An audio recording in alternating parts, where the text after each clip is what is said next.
vous ne devez pas oublier que, peu importe l'identité de la personne qui vous déçoit, Dieu reste toujours avec vous si bien sûr vous avez reçu Jésus-Christ. S'il est devenu votre sauveur, il est votre berger et votre ami. Il a promis qu'il ne vous abandonnerait pas. Obéissez à Dieu et laissez-lui toutes les conséquences. Vous devez combattre à genoux. On récolte ce qu'on sème. Et encore plus avec les intérêts. Nous sommes plus grands et plus forts à genoux. Dieu peut remuer ciel et terre pour nous indiquer sa volonté. Ce n'est pas une erreur d'être humain et ce n'est pas un péché. Notre humanité reflète simplement qui nous sommes. L'erreur est humaine parce que nous sommes imparfaits. Mais est-ce une excuse pour tout laisser tomber? Parfois, nous échouons alors que nous étions certains de pouvoir réussir. Mais cet échec laisse un goût amer et nous sommes désappointés. Parfois, cet échec est relationnel. Nous sommes rejetés, nous nous sentons isolés. C'est normal. En autant que nous sachions comment réagir à ce revers, il est intéressant de voir que lorsqu'une personne se sent seule et rejetée ou qu'elle éprouve des difficultés, elle relèvera parfois la tête et dira « Oh, tout va très bien », mais à vrai dire, nous pouvons voir qu'elle a mal. Parce que si vous l'aimez vraiment, simplement en parlant avec elle, vous pouvez voir la douleur dans ses yeux. Vous pouvez l'entendre dans sa voix. Vous sentez cette douleur dans ses mouvements. Vous savez que votre ami n'est pas dans son état normal, qu'il n'a pas cette paix, cette joie, ce bonheur caractéristique. Et il n'y a rien de mal à cela. Mais comment devons-nous réagir? Une des expériences qui nous fait souffrir et qui nous laisse déçus et fragilisés constituera le sujet de notre message. Nous y sommes tous confrontés tôt ou tard. Parce que nous vivons en société, nous avons des amis qui sont extrêmement importants. En fait, l'importance des amis augmente avec l'âge parce que plus vous vivez vieux, et moins il vous reste de temps pour vous faire de nouveaux amis. Il vaut alors mieux de prendre soin de ceux qu'on a. On peut penser qu'on a le temps de se faire de nouveaux amis, mais non, non, non, non. On peut pouvoir se bâtir de nouvelles relations, mais une vraie amitié se construit patiemment. Elle repose sur l'honnêteté, l'intégrité, l'ouverture et la franchise l'un envers l'autre. Cela ne vient pas du jour au lendemain. Si vous croyez tout ce qu'une personne vous dit à votre première rencontre, vous aurez des problèmes. Les amis sont donc réellement importants. Maintenant, vous, quel genre d'amis êtes-vous? Je vous propose 4 catégories. Dans ces 4 catégories, on trouve toutes sortes d'amis. Bien sûr, certains d'entre eux peuvent chevaucher plusieurs de ces catégories. Vous pouvez d'ailleurs les voir sur l'écran. Premièrement, il y a les amis formidables. Nous aimons être en leur compagnie. Ces amis nous sont dévoués, ils sont fiables. Ils sont là quand nous avons besoin d'eux, ils sont dignes de confiance, fidèles. Ensuite, des amis qui nous déçoivent. Et parmi eux, on trouve des amis qui, en premier, nous aimaient beaucoup, mais par la suite, ils nous ont déçus et ils nous ont abandonnés. Posons-nous maintenant la question. À quelle catégorie est-ce que j'appartiens? Êtes-vous le genre d'amis qui rassemble les gens autour de vous parce qu'ils vous aiment? Faites-vous la joie de vos amis par votre dévouement? Ou les désappointez-vous par votre frivolité, par votre égoïsme, votre indifférence, votre inconstance, votre indisponibilité? Ou êtes-vous du genre qui abandonne ses amis quand les circonstances deviennent difficiles? Or, nous verrons aujourd'hui un passage relié à cette question. L'apôtre Paul se trouve alors en prison. Il se sent abandonné par tous ceux qui le connaissent. Ouvrons nos Bibles dans la 2e épître à Timothée. J'attirerai surtout votre attention sur le chapitre 4 de 2 Timothée. Avant de commencer, j'aimerais rappeler certains faits sur la vie de l'apôtre Paul. C'est très important car en lisant les épîtres de Paul, on remarque qu'il a beaucoup d'amis. Et en fait, dans l'épître aux Colossiens, au 4e et dernier chapitre, il mentionne 9 de ses amis. Et dans notre chapitre, il en nomme 6. On peut voir que l'amitié a beaucoup d'importance pour l'apôtre. Commençons à lire au verset 9. Il s'adresse alors à Timothée et lui écrit « Viens au plus tôt vers moi, En d'autres mots, viens me retrouver sans tarder, agis rapidement, viens aussitôt que possible et pour quelle raison? Car Démas m'a abandonné par amour pour le siècle présent et il est parti pour Thessalonique. Crescens est allé en Galatie, Tite en Dalmatie, Luc seul est avec moi. Prends Marc et emmène-le avec toi, car il m'est utile pour le service. J'ai envoyé Tychique à Éphèse. Quand tu viendras, apporte le manteau que j'ai laissé à Troas, chez Carpus, et les livres, surtout les parchemins, un peu comme s'il avait laissé sa Bible. Alexandre le forgeron m'a fait beaucoup de mal. Le Seigneur lui rendra selon ses œuvres. Garde-toi aussi de lui, car il s'est fortement opposé à nos paroles. Dans ma première défense, car l'apôtre Paul passe alors en jugement, personne ne m'a assisté, mais tous m'ont abandonné. Que cela ne leur soit point imputé. C'est le Seigneur qui m'a assisté et qui m'a fortifié afin que la prédication soit accomplie par moi et que tous les païens l'entendent. Et j'ai été délivré de la gueule du lion. Le Seigneur me délivrera de toute œuvre mauvaise et il me sauvera pour me faire entrer dans son royaume céleste. À lui soit la gloire au siècle des siècles. Amen. Bon. Quels sont les points saillants? Comme nous l'avons déjà dit, il s'agit d'une lettre personnelle de l'apôtre Paul à Timothée. Comment s'applique-t-elle à notre vie présente? Il est possible qu'un jour nos amis nous abandonnent. Tout comme l'apôtre Paul en prison quand il était devant le jury. Notons que Paul sait qu'il sera probablement exécuté. Il fait face à la mort et ses jours sont comptés. Et il se rappelle les circonstances de son premier jugement. Personne ne l'avait alors assisté et maintenant, au début de son deuxième jugement, seul Luc se trouve à ses côtés. Nous connaissons l'apôtre Paul et nous savons qu'il n'aurait pas dû être seul avec tous les enseignements de la parole laissés sur son passage. Pourtant, Paul se trouve alors abandonné. Si je vous demandais, par exemple, si vous aviez connu l'apôtre Paul, l'auriez-vous assisté dans son épreuve ou l'auriez-vous au moins écrit une lettre? Non. Or, qu'est-il arrivé? Tous ses plus proches amis l'ont abandonné. J'aimerais maintenant attirer votre attention sur le premier chapitre de la deuxième épître à Timothée. Nous lirons quelques versets car c'était pour l'apôtre Paul un sujet très important. Il avait donc consacré sa vie à ces jeunes chrétiens. Et voyez ce qu'il a écrit au verset 15.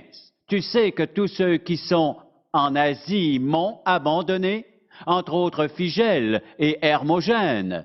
Revenons maintenant au chapitre 4, verset 10. Car Démas m'a abandonné par amour pour le siècle présent et il est parti pour Thessalonique. Sautons maintenant au verset 16. Dans ma première défense, personne ne m'a assisté, mais tous m'ont abandonné.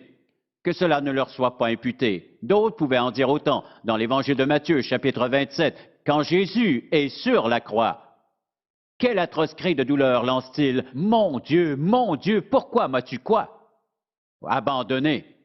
Et tout comme dans la traduction française, le texte original en grec utilise le même mot dans l'épître de Paul et l'évangile de Matthieu.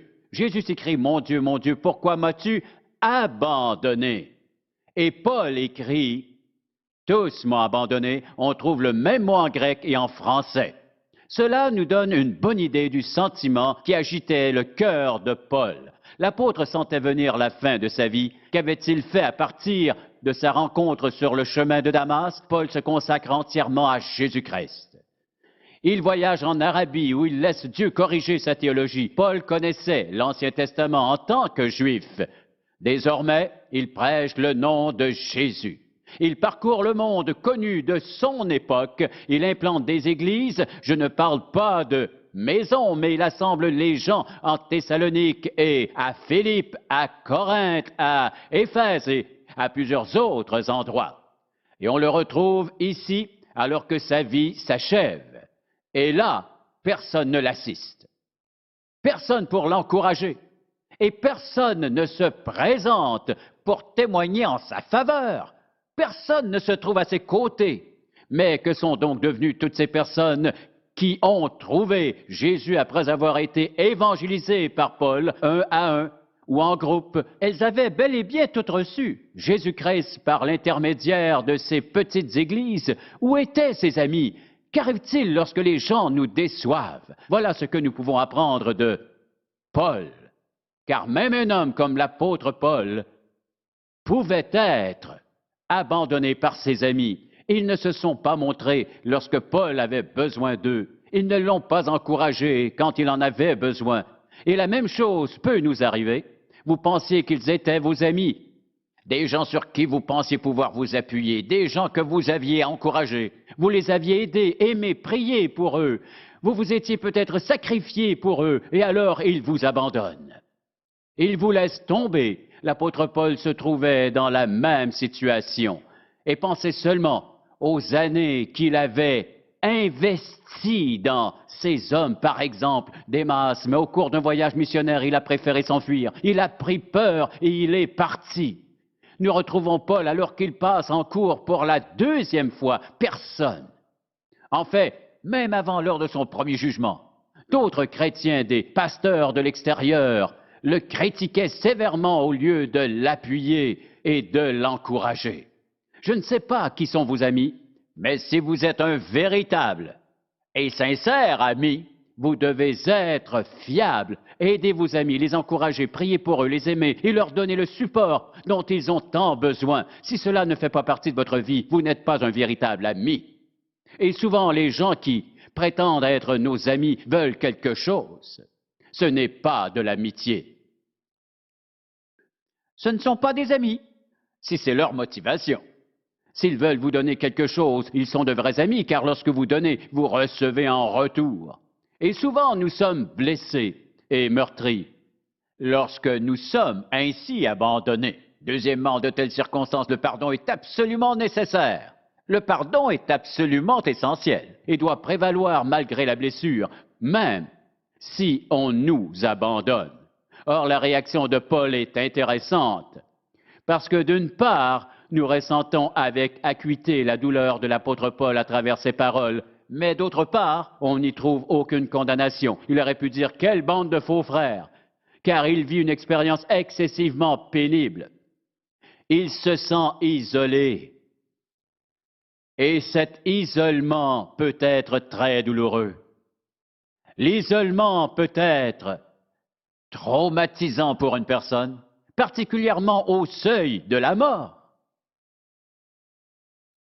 Or, comment pouvons-nous bien réagir dans ce genre de situation? Retournons dans cette deuxième épître de Paul à Timothée, chapitre 4, verset 16.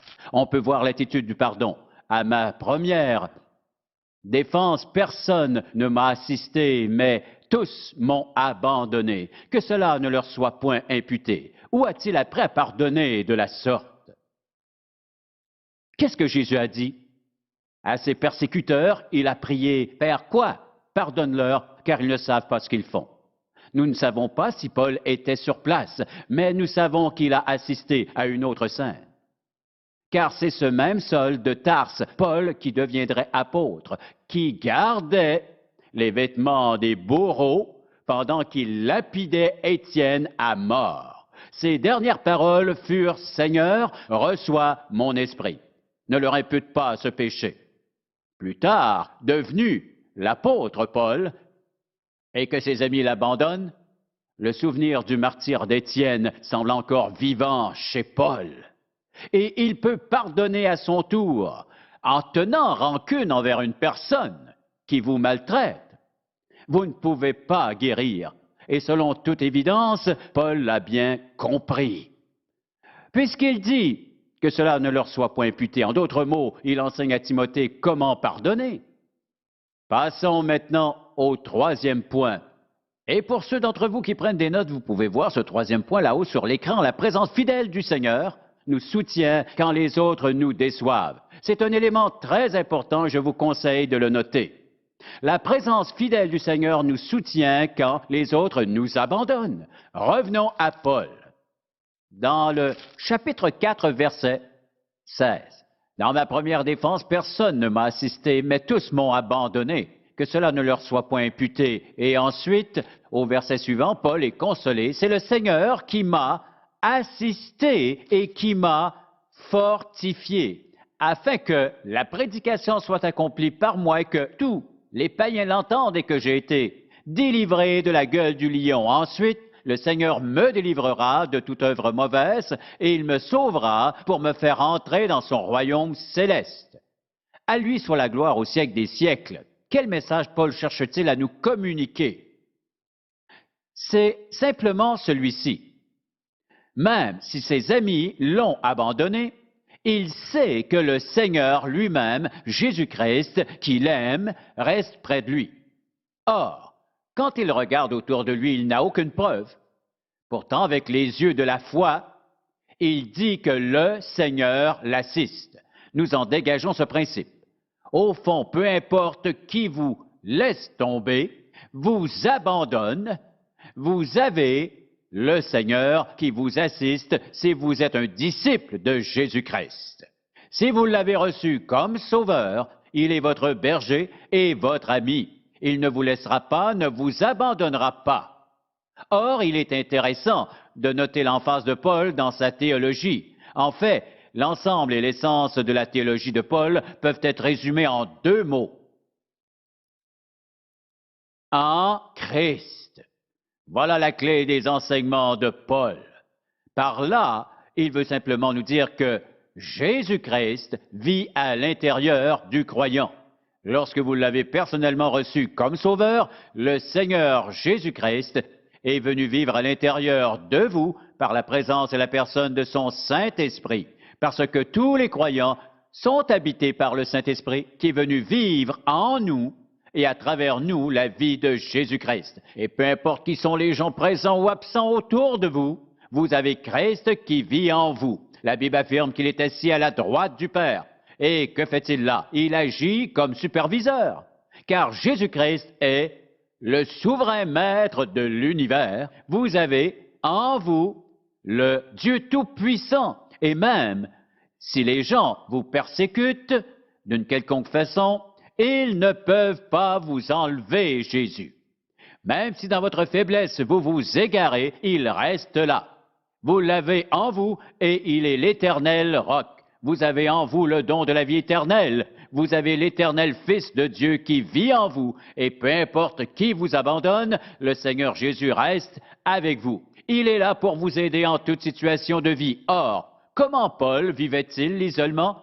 Le Seigneur m'a assisté. Et en plus de cela, le Seigneur l'a fortifié au verset 17. C'est le Seigneur qui m'a assisté et qui m'a fortifié.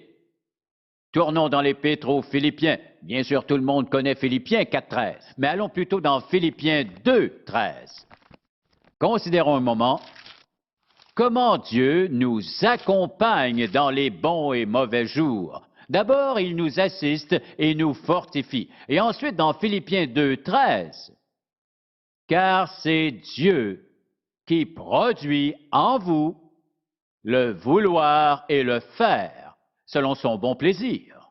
Paul savait que même au banc des accusés dans cette cour romaine, qui allait probablement le condamner à la peine capitale, il se gardait bien d'oublier que Dieu demeurait toujours en lui, qu'il produisait le vouloir et le faire jusqu'au dernier jour de sa vie.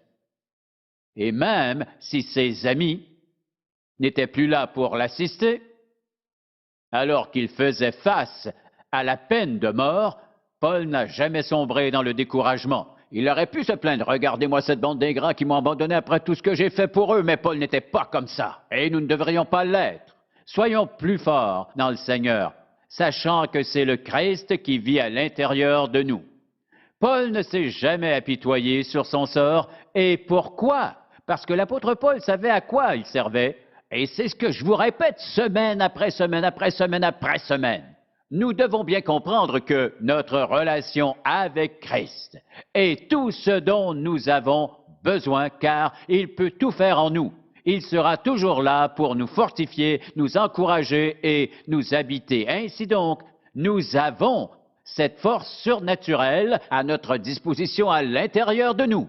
Si nous vivons par cette force, si nous l'utilisons et nous en profitons, Et si nous vivons notre existence ici-bas de manière à ce qu'elle porte du fruit pour la gloire de Dieu, il restera avec nous. Il restera en nous, car Dieu peut fortifier ses enfants et leur donner courage. Paul avait besoin de courage pour témoigner de l'Évangile devant une cour romaine qui allait le condamner pour ensuite l'exécuter. Mais il l'a fait, et c'est pourquoi il pouvait affirmer les 3 vérités suivantes. Premièrement, le Seigneur Jésus, nous l'avons vu, l'a assisté et il l'a fortifié. L'apôtre parle avec confiance de sa délivrance. Il en parle sans détour car ils ont fini par le tuer. Il aborde le sujet de son premier jugement. Il n'est pas mort, mais il écrit que tous les païens l'entendent et j'ai été délivré de la gueule du lion. Ils ne l'ont pas tué cette fois. Le Seigneur me délivrera de toute œuvre mauvaise pour me faire entrer dans son royaume céleste. À lui soit la gloire au siècle des siècles. Encore une fois, il nous assistera. Il nous fortifiera et il nous délivrera. Remarquez bien ceci. Parfois, Dieu nous délivre d'une épreuve. Parfois, il nous délivre en elle. Il permet cette épreuve, cette difficulté, cette souffrance dans notre vie et il nous soutient au cours de cette épreuve. Parfois, il nous rappelle auprès de lui. De toute façon, nous gagnons. Soit qu'il nous délivre dans cette vie, il nous délivre de l'épreuve ou par l'épreuve, l'un ou l'autre. Soit qu'un jour il nous délivre de cette vie pour l'éternité. Car vous aurez reçu Jésus-Christ comme Sauveur, votre nom sera inscrit dans son livre en tant que fils ou fille de l'Éternel Dieu vivant et personne ne peut changer cela. C'est une décision éternelle que Dieu a prise à votre sujet. Écoutez maintenant ce merveilleux passage des Écritures, au chapitre 43 du livre d'Ésaïe. Ainsi parle maintenant l'Éternel qui t'a créé, ô Jacob, celui qui t'a formé, ô Israël, et plusieurs des promesses adressées aux Israélites s'appliquent aussi à nous. Ne crains rien, car je te rachète, je t'appelle par ton nom, tu es à moi. Écoutez bien la suite. Si tu traverses les eaux, je serai avec toi, et les fleuves, ils ne te submergeront point. Si tu marches dans le feu, tu ne brûleras pas besoin de courir. Si tu marches dans le feu, tu ne brûleras pas. Et la flamme ne t'embrassera pas. Car je suis l'Éternel, ton Dieu, le Saint d'Israël, ton Sauveur. Il parle ensuite de l'Égypte et au verset 4, parce que tu as du prix à mes yeux, parce que tu es honoré et que je t'aime. Si vous passez à l'avenir des moments difficiles, rappelez-vous de ces paroles. Les eaux ne te submergeront point. La flamme ne t'embrasera pas. En fait, elle ne te brûlera même pas. Pourquoi? Parce qu'il est votre vie et votre gardien. Et il veille sur vous en toutes circonstances. Mari et femme se laissent, les enfants abandonnent leurs parents, les amis se trahissent. Une personne n'abandonne jamais. Elle restera avec vous dans l'épreuve la plus dure et difficile. Jésus sera là. La question est, quel genre d'ami êtes-vous? Êtes-vous le genre d'ami que les autres sont ravis de rencontrer et de voir? Vous sont-ils attachés? Êtes-vous attaché à eux, fiable et digne de confiance en toutes circonstances? Ou est-ce que vous les décevez souvent? Ou encore vous déçoivent-ils? Ils vous disent une chose et en font une autre. Ils promettent et ne tiennent pas leurs promesses.